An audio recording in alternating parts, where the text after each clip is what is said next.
السلام عليكم ورحمة الله. ازيكم عاملين ايه؟ وحشتوني جدا. معايا النهاردة وصفة مصرية أصيلة، ان شاء الله هنعملها مع بعض وتعجبكم. الفيديو كان المفروض ينزل من بدري جدا، بس هو نزل لكم النهاردة بقى. يلا اعملوها للولاد لما يرجعوا من المدرسة ياكلوها بألف هنا وشفا على قلبكم وعلى قلب أولادكم. معايا فرختين حشو أو فرختين بلدي زي ما انت عايزة، أهم حاجة يكون حجمهم صغير، ما يزيدش عن كيلو و100 جرام، عشان يعني الرز يستوي كويس وتلاقي الفراخ استوت وما تبقاش نيه من جوه. تمام. طبعا انت بتجيبي الفراخ، طبعا انا مش هقول لك تعملي ايه، انت طبعا عارفه احنا بنجيب الفراخ وبتغسليها وبتنضفيها وبتنقعيها في محلول النقع، ميه، ملح، سكر وليمون طبعا، او برتقان كمان هيبقى حلو جدا جدا في المحلول ده يا جماعه عشان زفاره الفراخ. تمام. عملت ايه هنا؟ جبت بصلايه مبشوره او ضربتها في الكبه، حطيت عليها ملح وفلفل اسود وعصير ليمون. اهم خطوه بقى اللي انا بعملها دي ان انا بتاكد 100% ان الفراخ ما فيهاش نقطه ميه خالص، لدرجه ان انا بنشفها بالمنديل. على فكره يا جماعه لازم تنشفي الفراخ بالمنديل كويس جدا جدا، عشان تتاكدي ان ما فيهاش ميه، عشان ما تزفرش او تعملك ريحه مش لطيفه. نشفتها كويس خلاص تمام.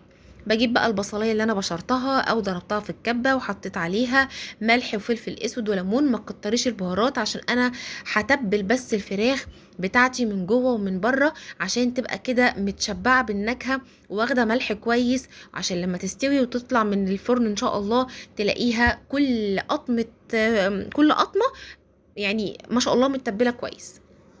تمام. بجيب بقى البصل اللي احنا حاطين عليه الملح والفلفل والليمون، وبتبل بيه الفراخ كويس جدا جدا من جوه ومن بره وتحت الجلد وعند الرقبه ومن بره الجلد نفسه، هنعمله برده في كل حته. كان في حته جلد لازق شويه، بالراحه كده يا جماعه عشان ما يتقطعش مني، بفتحه وبرده بحط تحتيه البصله بالملح بالفلفل والليمون. طيب الفراخ المحشيه بتتعمل بطريقتين، يا اما بالطريقه اللي احنا هنعملها النهارده اللي انا هدخلها في اكياس حراريه واحطها في الفرن تستوي، يا اما بحطها في شوربه. انا عن نفسي بفضل في الفراخ المحشيه يا جماعه، مش مثلا فراخ عاديه وتسلقيها وكده، لا، الفراخ اللي جواها رز، المحشيه رز، بفضل ان انا اسويها في كيس حراري، علشان معظم الرز حرام بيبقى نازل في الشوربه، حتى لو انت مش مليها كويس ومقفلاها كويس. ده رايي الشخصي يا جماعه، ده رأيي انا. حتى لو انت مقفلاها كويس وحشيها قليل برضو بينزل رز منها في الشوربة. وطبعا احلى رز بقى بيتاكل هو الرز اللي بيبقى جوه الفراخ ده، يعني الرز بيتساب، اي رز بيتساب حتى بيبقى برضو من الخلطة اللي انا حاشية بيها الفراخ، بس طبعا بكمل سوا بره. بس احلى رز بيتاكل هو الرز اللي جوه الفرخة ده، بيبقى حلو جدا جدا جدا. تمام يلا بينا. المهم انا هنا تبلت الفراخ كويس جدا جدا بالبصله والملح والفلفل والليمون جوه وبره وتحت الجلد وعند الرقبه، ظبطتها ما خليتش فيها حته الا لما حطيت فيها الخلطه بتاعتنا الحلوه دي. بعد كده هجيب بقى الحوايج بتاعت الفراخ. ايه الحوايج دي؟ الكبد والقوانص بتاعت الفرختين، يعني انا ما جبتش اكتر من بتاعت الفرختين بس. هقطع بقى الكبد والقوانص دي قطع صغيره جدا جدا، علشان لما اجي اسوي الرز اللي هحشي بالفراخ هزود عليه الكبد والقوانص دي. عايزه اقولك بتبقى طعمه بشكل، وبتبقى جميله قوي قوي قوي. جربيها وان شاء الله تعجبك، ومستنيه تقولي رايك لما تجربي الوصفه بتاعت النهارده. وصفة جميلة جدا جدا وسهلة جدا جدا، وان شاء الله تعمليها وتعجبك. خلاص، يبقى انا هنا كل اللي عملته ان انا جبت حوايج الفراخ بتاعتي وقطعتها قطع صغننه كده. يا جماعه انا ليه بقطعها؟ عشان مع كل كده معلقه رز تطلع معاكي حته كبده، حته قنصه، حته قلب كده يعني. بس خلاص، ان شاء الله الوصفه سهله جدا، تجربوها وتعجبكم. فكره ان انا زي ما قلت لكم بعملها في اكياس حراريه انا بفضلها الصراحه، يعني لكن في ناس كتير جدا جدا بتسلقها برضو بتطلع تحفه وجميله وما فيهاش مشكله، بس يا جماعه انا بقول لكم رايي انا الشخصي. يلا بينا على النار نشوف هنعمل ايه. هجيب حله او طاسه اللي عندك براحتك خالص، معلقه زبده ومعلقتين زيت.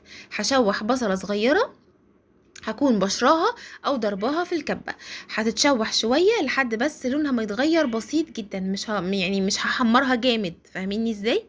الخطوه دي ممكن احط معلقه سكر. تمام يا جماعه، عشان انا نسيت اقول لكم او نسيت اصورها، معلقه سكر تتكرمل مع البصله. بعد كده بحط حوايج الفراخ بتاعتي الكبد والقنصه اللي انا قطعتهم. تمام، وبرده بشوحها كويس جدا جدا. طيب نيجي بقى للرز. انت هتعملي رز قد ايه النهارده؟ انا هعمل 4 كوبايات رز. طب انت هتحشي الفرختين ب4 كوبايات رز؟ لا يا جماعه، انا هقول لكم هنعمل ايه. طبعا هنا حطيت رشه ملح ورشه فلفل اسود، وهحط 7 بهارات. ممكن تحط سنه قرفه براحتك خالص، بس 7 البهارات كافيه جدا جدا ان هي تظبط لك الطعم بتاع الوصفه بتاعت النهارده. مش هحتاج اكتر من كده. تمام. دي في رشه الفلفل الاسود، وادي رشه معلقه صغيره من ال7 بهارات. عايز تحطي قرفه براحتك. وادي 4 كوبايات الرز. 4 كوبايات الرز انا هعمل ايه؟ طبعا مش هسويها تسويه كامله. 4 كوبايات رز هحط عليهم 2 كوبايات ميه فقط. 2 كوبايات ميه علشان الرز بتاعي يبقى نص سوا. هاخد جزء منه وهسويه عادي على نار هاديه، يعني كاني بسوي رز عادي خالص. الفكره بس ان انا مش عايزاه رز مستوي، انا عايزاه نص سوا عشان يكمل النص التاني جوه الفرخه في الفرن. هسوي الرز وهاخد منه جزء احشي بيه الفرخه، والجزء التاني هقول لكم هنعمل بيه ايه. تعالوا بقى نعمل نوع خضار مع الفراخ النهارده عشان تتغمس كده معاه وتبقى طعمها حلو وجميل. معلقه سمنه او زبده او زيت، بصلايه حلوه كده مبشوره، كتري كتري، وكمان سن التوم. يعني مثلا ممكن تحطي فصين 3 توم كده وانت بتضربي البصلايه، حطي فصين 3 توم معاها. وانزلي بقى بشويه بسله وجزر، انما ايه من اللي قلبك يحبهم. دي كانت مرقه حطيتها، عايزه تضيفيها ضيفيها، مش عايزه تضيفيها براحتك خالص. انت وايه يعني، انت ومزاجك براحتك يعني. وادي رشه الكزبره الخضراء ورشه الفلفل الاسود. وهننزل بالبسله والجزر، كانوا عندي فروزن في التلاجة او في الفريزر يعني. عندك طازه اعمليهم مفيش مشكله، بس دول كانوا عندي في الفريزر. وشوحت كويس جدا الكلام الحلو ده مع البصله والثوم والملح والفلفل الاسود والكزبره الناشفه. وبعد كده هنزل بعصير الطماطم. انا بس بحب اقلب البسله الاول كده. بصوا انا حطيت هنا ايه، انا حطيت قرن فلفل عادي رومي. تمام. انا بحب اقلب كده. بصوا اللون حتى اتغير ازاي، فكيت كل التلج بتاعها مع البصله والثوم والتوابل، تحفه يعني. هنا حطيت عصير الطماطم، وكنت حاطه مع عصير الطماطم معلقتين صلصه ورشه السكر عشان حموضه الصلصه. بس كده، واسيبها بقى تتسبك مع نفسها خالص. ويلا بينا نكمل الفراخ. انا عندي هنا الرز اخد نص تسويه فقط زي ما اتفقنا. انا عامله 4 كوبايات رز، حطيت عليهم 2 كوبايات ميه علشان اخد نص تسويه بس للرز، والنص التاني هقولك هنعمل ايه. هحاول اخد الرز الكميه اللي انا هستخدمها للفراخ خلاص. وهحاول كمان انقي كده من الرز قطع الايه الكبده والقنصه اللي انا قطعتها عشان تبقى جوه الفراخ. انا هنا بحاول اصطاد الايه القنصه والكبده. خلاص. بس خلاص الكميه اللي انا طلعتها في الطبق دي هي الكميه اللي انا هحشي بيها الفراخ بتاعتي.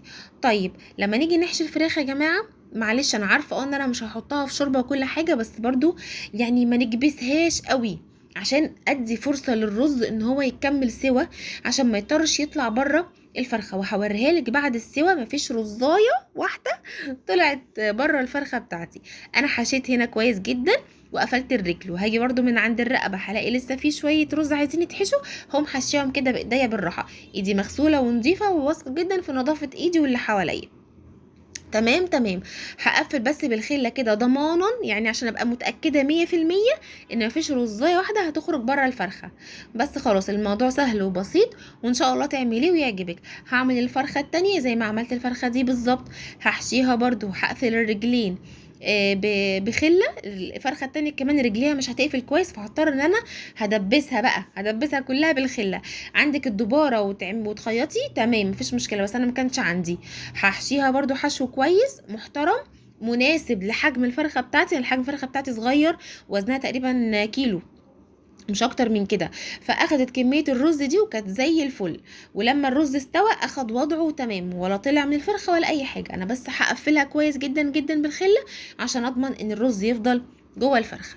بس خلاص. وبرده من عند الرقبه هحط كميه الرز اللي كانت فاضله، اللي هي محتاجه يعني ان هي تتحشي وخلاص. وهقفل برده وتمام قوي زي الفل.